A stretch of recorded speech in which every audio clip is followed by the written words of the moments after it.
নামমাত্র মূল্যে পানিতে ডুবে যাওয়া পুরনো নষ্ট গাড়িকে কেনাই হচ্ছে এই থাইল্যান্ডের যুবকের কাজ। আপনারা দেখতে পাচ্ছেন মূল মালিক থেকে একেবারেই নামমাত্র মূল্যে তারা পানিতে ডুবে যাওয়া এই গাড়িটা কিনে নিয়েছে। আর গাড়িটা দেখেও আপনার মনে হচ্ছে যে এটা স্ক্র্যাপ ছাড়া কোনো কিছুই নয়। সত্যি বলুন তো, আপনার কি মনে হয় এই গাড়িটা কি কোনোদিন চলতে পারবে? মানে এটার যা হাল হয়েছে।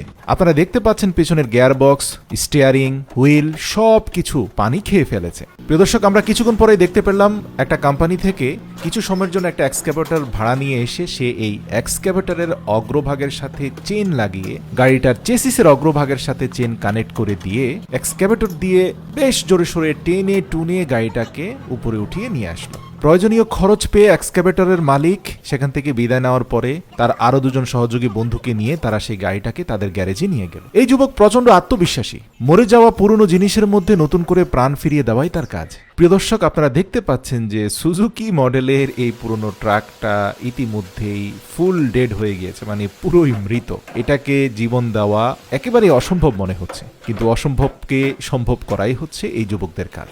কঠোর পরিশ্রম আর অধ্যবসায়ের সাথে লেগে গেল প্রত্যেকটি পার্টকে আলাদা করার জন্য। এখন যে বিষয়টা তাদের মাথায় রাখতে হবে, ইলেকট্রিক্যাল পার্ট থেকে শুরু করে ভেহিকেলের বডি পার্ট যতগুলো ড্যামেজ হয়েছে, যেগুলো রিপেয়ারেবল সেগুলো রিপেয়ার করা, যেগুলো একেবারে ব্রোকেন হয়ে গিয়েছে সেগুলোকে ফেলে দিয়ে নতুন পার্টস অ্যাডজাস্ট করে চেষ্টা করা যেন ভেহিকেলটাকে প্রাণ ফিরিয়ে দেওয়া যায়। আমরা দেখতে পেলাম যে দীর্ঘ 20 থেকে 25 দিন কঠোর পরিশ্রমের মাধ্যমে সে গাড়ির প্রত্যেকটা পার্ট খুলে ইঞ্জিন বডি সবগুলোকে আলাদা করে ফেললো। পেছনের যেই ক্যারিয়ারটা রয়েছে সেটাকে পার্ট বাই পার্ট ঠিক করে ঘষে মেজে তার মধ্যে ব্লু কালারের পেইন্ট করে দিল। এরপরে গাড়ির বডির অগ্রভাগটাকেও ঘষে মেজে সেখানেও ব্লু কালারের পেইন্ট করে দেওয়া হলো। তো এখানে একটা বিষয় বলি যে ব্লু কালারের পেইন্ট করার পরে গাড়িটার মূল বডিটার চেহারা সুরুত একেবারে চেঞ্জ হয়ে গিয়েছে। এরপর আমরা দেখতে পেলাম যে ইঞ্জিনের সবগুলো পিস্টনকে আলাদা করে ফেলা হলো। দীর্ঘদিন পানিতে ডুবে থাকা ইঞ্জিনটাকে ঘষে মেজে সেটাকে একেবারে নতুনের মতো করে ফেলা হলো। আসলে দক্ষতা, যোগ্যতা আর অভিজ্ঞতা থাকলে যা হয় আর কি।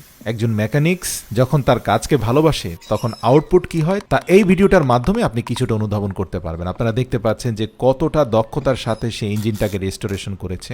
এছাড়া গাড়ির অগ্রভাগের কাভার থেকে শুরু করে ড্যাশবোর্ড সব কিছুকে পেইন্ট করে একদম নতুনের মতো করে ফেলা হয়েছে। গিয়ার বক্সটা, সকেট জাম্পার সব কিছুই রেস্টোরেশন করে একেবারে পকপকা নতুন করে ফেলা হয়েছে। আপনারা দূর থেকে দেখতে পাচ্ছেন যে ইতিমধ্যে ইঞ্জিনটা স্টার্ট দেওয়া মাত্র সেটা খুব চমৎকার শব্দ করে স্টার্ট হয়ে গিয়েছে। আজ এই যুবকের অত্যন্ত খুশির দিন।